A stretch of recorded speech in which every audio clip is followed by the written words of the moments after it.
사람들은 자신이 하는 모든 행동이 이성적인 판단에 근거한 것이고 자신이 하는 일이 무엇인지 정확히 알고 있다고 생각합니다. 그런데 여러분, 만약 누군가 여러분에게 당신은 왜 투자를 합니까? 이런 질문을 던졌다면 여러분은 뭐라고 답하십니까? 뭘 투자하냐, 어떻게 투자하냐가 아니라 왜 투자를 하냐는 질문입니다. 참고로 난 비트코인에 투자한다, 난 테슬라에 투자한다, 난 부동산에 투자한다, 이런 건 무엇에 투자하냐에 대한 답이고요. 장기 투자한다, 이건 어떻게 투자하냐에 대한 답이겠죠? 이런 게 아니라 근원적으로 더 깊게 들어가서 왜 투자를 하냐고 묻는다면, 왜 그 일을 하냐, 왜 그 사업을 하냐로 묻는다면 여러분은 자신의 행동에 대한 아주 근원적인 부분부터 생각하며 답을 하게 될 겁니다. 이건 제가 예전에 제작했던 투자 플랜 5부작 영상 중 현재 4부까지만 제작된 이 시리즈를 관통하는 인사이트로 설명드렸던 사이먼 시넥의 골든서클 이론을 활용한 내용이었습니다. 그리고 오늘 영상은 사이먼 시넥의 골든서클 이론을 좀 더 자세히 설명드리면서 이 근원적인 질문이 우리의 인생과 투자, 비즈니스 전반에 얼마나 중요한 의미를 갖는지를 설명드리기 위해서 그가 테드에서 2009년에 강의했던 오래된 이 레전드 영상의 내용을 아직 못 보셨을 구독자님들을 위해서 더빙 편집 영상으로 제작했습니다. 아무래도 오래전 영상이라서 나오는 사례들이 약간 시대적으로 맞지 않는 부분들이 있어서 제가 적절하게 다른 예시로 살짝 변경해서 좀 더 이질감 없이 보시고 몰입할 수 있게 만들었으니까요. 아마 이 영상을 보시고 나면 제가 설명드렸던 이전 투자 플랜 5부작 시리즈의 내용들이 좀 더 잘 이해가 되실 겁니다. 그럼 전략 커뮤니케이션 전문가로 유명한 사이먼 시넥의 테드 동영상 내용을 함께 보시죠. 우리는 우리가 하는 일을 왜 하는지 알고 있다고 생각합니다. 하지만 세상이 우리가 예상한 대로 진행되지 않을 때 뭐라고 설명할 수 있을까요? 또는 다른 사람들이 예상 밖의 것들을 해낸다면 그땐 뭐라고 설명할 수 있을까요? 예를 들면 애플은 뭐가 그렇게 혁신적이죠? 시간이 지나면 지날수록 애플은 다른 모든 경쟁자들보다 훨씬 혁신적이잖아요. 그래도 애플은 그저 하나의 테크 기업일 뿐입니다. 다른 모든 회사들도 똑같은 조건이에요. 재능 있는 사람들을 영입할 수 있는 기회도 똑같고 활용할 수 있는 에이전트나 컨설턴트, 언론도 다 똑같은데 뭔가 다른 것처럼 보이는 이유가 무엇일까요? 그럼 또 다른 예로 마틴 루터 킹이 시민운동을 이끌게 된 이유는 뭐죠? 마틴 루터 킹이 흑인보호법 이전의 시대를 겪은 유일한 사람도 아니잖아요. 그 당시에 위대한 웅변가로 유일했던 사람도 아니었습니다. 그런데 왜 그였을까요? 자, 그럼 라이트 형제가 조종 가능한 동력 비행기를 처음으로 만들 수 있었던 이유는 뭘까요? 그 당시에 다른 많은 경쟁팀들은 더 능력 있고 자금력도 있었는데 이 사람들을 제치고 이들이 해내지 못했던 걸 어떻게 라이트 형제는 만들어낼 수 있었을까요? 여러분, 여기엔 다른 뭔가가 있습니다. 저는 이걸 찾아냈습니다. 그리고 이 발견을 통해 세상이 어떻게 작동하는가에 대한 저의 관점이 완전히 바뀌게 되었습니다. 이게 제가 세상을 살아가는 방식에도 엄청난 변화를 가지고 왔죠. 그런데 알고 보니 그 안에는 한 가지 패턴이 있었습니다. 자, 세상의 모든 위대하고 영감을 주는 지도자나 그룹은 그게 애플이건 마틴 루터 킹이건 라이트 형제건 모두가 동일한 방식으로 생각하고 행동하고 소통합니다. 이들은 다른 사람들과는 완전히 반대의 방식으로 하죠. 제가 한 일이라곤 그걸 체계화했을 뿐이고 이건 아마 세상에서 가장 간단하고 단순한 아이디어일 겁니다. 그리고 저는 그걸 골든서클이라고 부릅니다. 왜? 어떻게? 무엇을? 이겁니다. 근데 이 보잘것없는 아이디어가 어떻게 영감을 줄 수 있었을까요? 자, 제가 빠르게 이 개념들을 한번 설명해 보겠습니다. 지구상의 모든 사람들 또는 모든 단체, 그룹들은 자신들이 하는 일이 무엇인지 100% 알고 있습니다. 일부는 그걸 어떻게 하는지도 알아요. 그걸 차별화된 가치 제한이라고 하든 자신만의 전매나 독점물이라고 하든 어쨌든 그 방법을 알고 있습니다. 그런데 그걸 왜 하는지 알고 있는 사람은 거의 드뭅니다. 여기서 왜? Why라는 말은 수익을 내기 위해서라는 뜻이 아닙니다. 그건 결과를 말하는 거죠. 여기서 왜라고 할 때 제가 뜻하는 바는 목적이 무엇인지, 명분이 무엇인지 또는 자신의 믿음이 무엇인가를 묻는 겁니다. 왜 여러분의 조직이 존재하는 겁니까? 이렇게요. 그런데 대부분의 사람들이 생각하거나 소통하는 방식, 소통하는 방법은 골든서클 밖에서 안으로 향하고 있습니다. 사실 이건 당연한 겁니다. 우리의 사고 흐름은 확실한 것에서 불분명한 쪽으로 움직이니까요. 하지만 통찰력 있는 지도자들이나 그룹은 크기나 분야와 관계없이 모두가 서클의 안에서 바깥쪽으로 생각하고 행동하고 소통합니다. 자, 예를 들어 설명해 보겠습니다. 저는 애플 제품을 씁니다. 왜냐? 제품들이 이해하기가 쉬워요. 다른 사람들도 그렇겠죠. 만약 애플이 다른 기업과 똑같았다면 애플의 마케팅 메시지는 이런 식이었을 겁니다. 우리는 대단한 스마트폰을 만듭니다. 제품은 아름답고 사용하기 편하죠. 구입하시겠습니까? 이게 뭐야? 뭔가 이상하잖아요. 애플스럽지 않잖아요. 근데 이게 우리가 알고 있는 대부분의 소통 방식입니다. 그렇게 대부분의 마케팅이 이루어지고 대부분의 판매도 이런 식이에요. 그리고 우리들의 대부분도 사람들끼리 이렇게 소통합니다. 우리가 무엇을 하는지 말하고 우리 자신이 어떻게 다른지, 어떻게 우수한지 말한 다음에 구매나 투표, 뭐 이런 리액션들을 기대하는 패턴인 거죠. 여기 새로운 로펌이 있습니다. 저희는 최고의 변호사와 수많은 의뢰인이 있죠. 의뢰인들을 위해 언제나 최고의 서비스를 제공하겠습니다. 여기 새로운 자동차가 있습니다. 연비가 최고죠. 좌석 시트는 가죽이고요. 저희 차를 사주세요. 이런 말들에는 영감이 없습니다. 감성이 없어요. 하지만 애플은 이렇게 소통합니다. 우리가 하는 모든 건 기존의 틀에 도전하는 겁니다. 우리는 다르게 생각해야 한다고 믿습니다. 기존의 것에 도전하는 방법은 제품을 아름답게 디자인하고 사용하기 쉽게 사용자들에게 친숙하게 만드는 것입니다. 그리고 저희가 대단한 제품을 하나 만들었습니다. 한번 사보시겠습니까?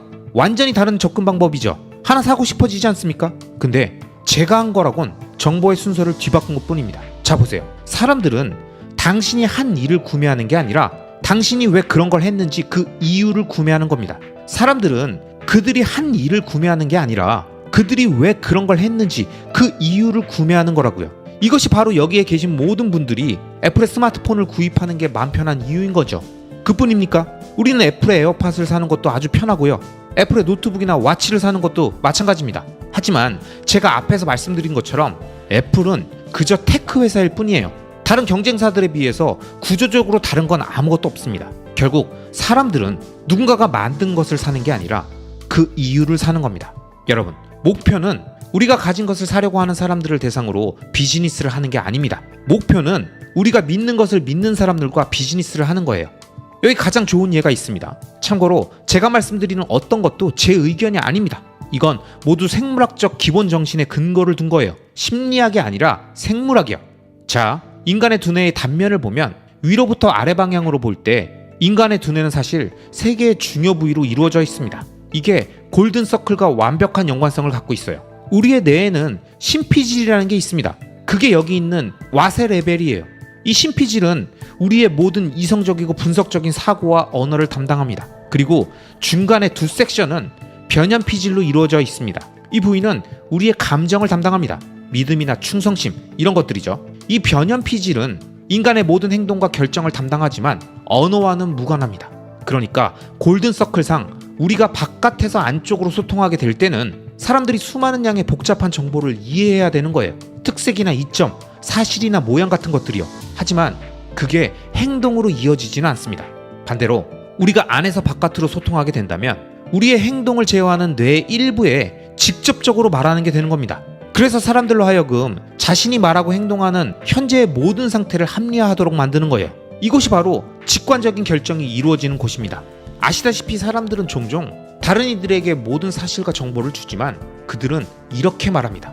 난 그런 걸 다 알고는 있지만 뭔가 느낌이 좀 아닌 것 같아.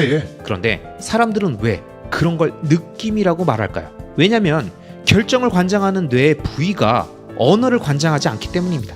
그러니까 우리가 기껏 할 수 있는 최선은 모르겠어, 뭔가 느낌이 아닌 것 같아 인 거예요. 이렇게 마음이나 생각을 따르기도 한다는 겁니다. 이런 모든 게 여기 언어가 아닌 의사결정을 관장하는 뇌의 한 부분인 사람들의 대뇌 변연계에서 일어납니다. 자, 그럼 생각해보세요. 만약 여러분이 하는 일을 스스로 왜 하는지 모르는데 어떻게 다른 사람들을 자기 편이 되게 할 수 있겠습니까? 어떻게 여러분의 물건을 팔 수 있겠어요? 그리고 더 나아가서 사람들이 여러분이 하는 일에 같이 참여하고 동조해 주겠습니까? 다시 말씀드리지만 목표는 그저 여러분이 가진 것을 다른 사람에게 팔아치우는 것이 아니라 여러분이 믿고 있는 바를 함께 믿고 있는 다른 사람에게 파는 겁니다. 목표는 그저 직장이 필요한 사람을 고용하는 게 아니라 여러분이 믿고 있는 바를 믿는 사람을 고용하는 거예요. 제가 항상 말하는 것인데요. 그저 일할 수 있는 사람이라고 해서 고용하면 그 사람은 돈을 위해서 일합니다. 하지만 여러분이 믿고 있는 바를 믿는 사람을 고용하면 그들은 피땀 눈물로 혼신을 다해서 일할 겁니다. 여러분, 더빙 영상 잘 보셨죠? 이 영상에서 사이먼 시넥은 현존하는 위대한 기업 중 하나인 애플의 사례를 통해서 애플이 자신의 철학을 어떻게 소비자들에게 전달하며 다른 기업들과 비교할 수 없는 브랜드 가치를 갖게 되었는지를 우리 인간의 뇌구조와 연관해서 설명하면서 골든서클의 구조처럼 원의 코어에 있는 Y에 대한 질문부터 시작해서 소비자들의 감성과 믿음을 얻고 이를 바탕으로 자신들의 제품을 판매하는 전략을 썼다고 말합니다. 즉, 서클의 안에서 밖으로 사고하며 가치를 창조하고 전파하는 방식의 위대함을 잘 설명해주고 있는 거죠. 이 내용이 매우 중요한 이유는 이러한 방식이 단순한 마케팅 수단이나 전략이 아니라 인간의 사고과정과 행동에 엄청난 영향을 끼치는 마인드셋의 핵심이기 때문입니다. 제가 영상 초반에 말씀드렸듯이 우리 같은 장기 투자자들 역시 자신이 왜 장기 투자를 하는지, 왜 그 자산에 투자하는지 정확한 이유와 방향성을 세팅하기 위해선 서클의 바깥쪽에 있는 무엇에 대한 관심만 갖고 어떤 자산에 투자할까만 계속 찾아서 돌아다녀 봤자 절대 장기 투자로 이어지는 위대한 결과를 만들 수 없다고 저는 자신 있게 말씀드립니다. 결국 장기 투자의 핵심은 무엇에 투자하는지가 아니라 그 무엇을 어떻게 찾고 왜 찾게 되었는지, 왜 그 자산과 행위에 집중하게 되었는지를 스스로 확실하게 정립할 수 있어야만 투자의 계절이 뜨거운 여름으로 가도 무섭게 식어버리는 겨울로 가도 계속 그 방향성을 오랫동안 유지할 수 있기 때문입니다. 이건 뇌 구조상 바깥쪽에 해당되는 심피지를 통해 아무리 이성적이고 합리적인 판단을 해봤자 공포와 탐욕이라는 감정의 소용돌이가 불어오게 되면 어느 순간 모든 이성이 마비되며 말도 안 되는 행동을 해버리는 게 우리 인간의 생물학적, 심리적 구조기 때문에 뇌의 안쪽에 해당되는 변연피지를 담당하는 인간의 감정을 완벽히 컨트롤할 수 있게 마인드셋을 완성시켜 놔야 흔들림 없이 자신의 장기 투자 대장정을 끝까지 완수할 수 있기 때문입니다. 이 세상에 존재했던 위대한 인물과 기업, 단체, 그룹들의 성공은 단순히 그들이 남보다 더 뛰어나고 잘나서가 아닙니다. 그들이 남보다 돈이 더 많고 인맥이 좋고 좋은 환경에서 태어나서가 아니에요. 이런 멘트들은 성공한 사람들의 조건이 아니라 실패한 사람들의 핑계들이라고 세계적인 전략 커뮤니케이션 전문가인 사이먼 시넥은 말합니다. 이번 영상은 사이먼 시넥의 누적 조회수 1800만 회가 넘는 테드 레전드 영상의 내용을 완전 몰입해서 보실 수 있도록 제작한 더빙 영상입니다. 제가 영상 처음에 말씀드렸던 이 세상을 바꾼, 인류의 역사를 바꾼 위대한 발명과 이를 알아본 얼리어답터들이 어떻게 캐즘을 통과해서 혁신의 확산 법칙을 증명했는지, 그리고 위대한 가치를 말하며 수많은 사람들을 하나로 만들 수 있었던 놀라운 역사적 사건의 핵심에 왜 믿음과 신념이 필요한 것인지를 정확히 이해하시게 될 겁니다. 그럼 관련 영상을 지금 바로 보시죠. 자, 그럼 생각해보세요. 만약 여러분이 하는 일을 스스로 왜 하는지 모르는데 어떻게 다른 사람들을 자기 편이 되게 할 수 있겠습니까? 어떻게 여러분의 물건을 팔 수 있겠어요? 그리고 더 나아가서 사람들이 여러분이 하는 일에 같이 참여하고 동조해 주겠습니까? 다시 말씀드리지만 목표는 그저 여러분이 가진 것을 다른 사람에게 팔아치우는 것이 아니라 여러분이 믿고 있는 바를 함께 믿고 있는 다른 사람에게 파는 겁니다. 목표는 그저 직장이 필요한 사람을 고용하는 게 아니라 여러분이 믿고 있는 바를 믿는 사람을 고용하는 거예요. 제가 항상 말하는 것인데요. 그저 일할 수 있는 사람이라고 해서 고용하면 그 사람은 돈을 위해서 일합니다. 하지만 여러분이 믿고 있는 바를 믿는 사람을 고용하면 그들은 피땀 눈물로 혼신을 다해서 일할 겁니다. 이에 대해서는 라이트 형제의 사례보다 더 좋은 예가 없을 겁니다. 대부분의 사람들은 세뮤얼 피어폰트 랭글리를 잘 모릅니다. 20세기 초엔 동력 비행기를 만드는 게 요즘의 정보산업과 비슷했습니다. 모든 사람들이 시도했었어요. 사람들이 보기엔 세뮤얼 피어폰트 랭글리는 성공 공식을 갖고 있는 듯 했습니다. 지금도 사람들한테 당신의 제품과 회사는 왜 실패했습니까? 라고 묻는다면 항상 똑같은 세 가지 변명을 반복합니다. 자본이 부족했고, 사람을 잘못 썼고, 시장 상황이 안 좋았다라고요. 항상 이 세 가지예요. 그리고 저 때도 똑같았습니다. 그걸 좀 더 자세하게 볼게요. 일단 국방성은 세뮤얼 피어폰트 랭글리에게 동력 비행기를 만들어 보라고 5만 불을 지원해 줬습니다. 그러니까 일단 돈이 문제가 되진 않았겠죠. 그리고 그는 하버드, 스미소니언 재단에서도 일했고 인맥도 엄청났습니다. 그 시대의 모든 유명인사를 알고 있었어요. 그는 돈으로 살 수 있는 최고의 인재들을 고용했고 시장 상황도 너무 좋았죠. 뉴욕타임즈는 어디든 그를 따라다녔습니다. 모든 사람들이 랭글리를 응원했었어요. 그런데 어떻게 우리는 세뮤얼 피어폰트 랭글리라는 이름을 전혀 들어보지 못했을까요? 반면 몇백 킬로미터 떨어진 오하이오주의 데이톤에 사는 오르빌과 윌버 라이트 형제는 우리가 성공 공식이라고 생각되는 것들을 전혀 갖고 있지 못했습니다. 그들은 돈이 없어서 자신들의 꿈을 위해 그들이 운영하는 자전거 가게에서 나오는 돈을 계속 써야만 했었습니다. 라이트 형제를 비롯해서 그들의 팀에 있던 그 누구도 대학 교육을 받지 못했었습니다. 당연히 뉴욕타임즈가 따라다녔던 것도 아니었죠. 근데 오르빌과 윌버 라이트 형제가 세뮤얼 피어폰트 랭글리와 다른 차이점은 대의명분을 갖고 움직였다는 겁니다. 목적과 신념이 있었다는 거예요. 그들에게는 동력 비행기를 만들면 세상을 바꿀 것이라는 믿음이 있었던 겁니다. 하지만 세뮤얼 피어폰트 랭글리는 달랐습니다. 그는 부자가 되고 싶었고 유명해지고 싶었던 거죠. 그는 결과와 부를 추구하고 있었습니다. 그리고 결과가 어떻게 됐습니까? 무슨 일이 일어났습니까? 라이트 형제의 꿈을 믿었던 사람들은 그 형제들과 함께 혼신의 힘을 다해서 일했습니다. 다른 이들이 그저 월급만 보고 일할 때 라이트 형제의 사람들은 혼신의 힘을 다했다고요. 그들은 라이트 형제가 비행을 위해서 매번 밖에 나갈 때마다 5묶음의 부품들을 들고 나갔다고 얘기했었는데요. 그건 저녁 시간에 돌아올 때까지 5번 정도는 추락을 예상했었기 때문이라고 합니다. 그들은 그렇게 지독하게 일한 거예요. 그리고 마침내 1903년 12월 17일 라이트 형제가 하늘을 날았습니다. 현장에는 그걸 지켜보는 사람들조차 없었고 사람들은 며칠이 지나서야 그 사실을 알게 되었지만요. 그리고 랭글리가 잘못된 동기로 비행에 도전했었다는 또 다른 증거는 라이트 형제가 비행에 성공한 날 랭글리는 바로 도전을 그만두었다는 겁니다. 랭글리가 그건 대단한 발명이었습니다. 제가 그 기술을 좀 더 발전시켜 볼게요 라고 말할 수도 있었겠지만 그는 그러지 않았습니다. 그는 첫 번째도 되지 못했고 부자가 되지도 못했습니다.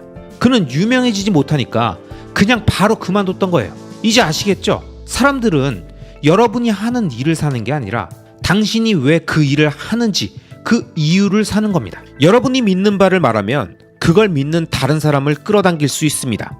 그렇다면 여러분이 믿는 바를 믿는 사람을 끌어당기는 게 왜 중요할까요? 여러분, 혁신의 확산 법칙이라는 게 있습니다.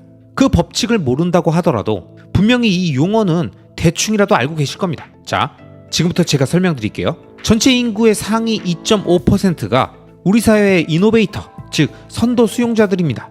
그 다음에 13.5%가 얼리 어답터, 즉 조기 수용자이고 그 다음 34%가 앞서가는 초기 대중에 속하고 그 다음 34%는 후기 대중, 마지막으로 16%는 완전히 뒤처져 있는 말기 수용자들이죠. 참고로 이 마지막 16%의 사람들이 스마트폰을 사는 유일한 이유는 더 이상 다이얼 전화기를 살 수 없기 때문입니다.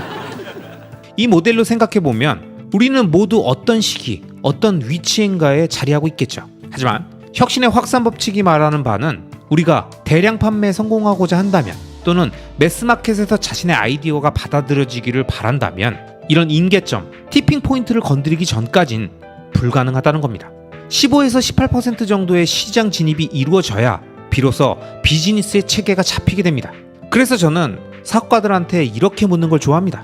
신규 비즈니스의 전환율이 어느 정도인가요? 그러면 그들은 자랑스럽게 한 10% 정도 되죠? 라고 답합니다. 근데 우리가 어떤 사업을 하든 10%가 넘는 고객이 있을 수도 있습니다.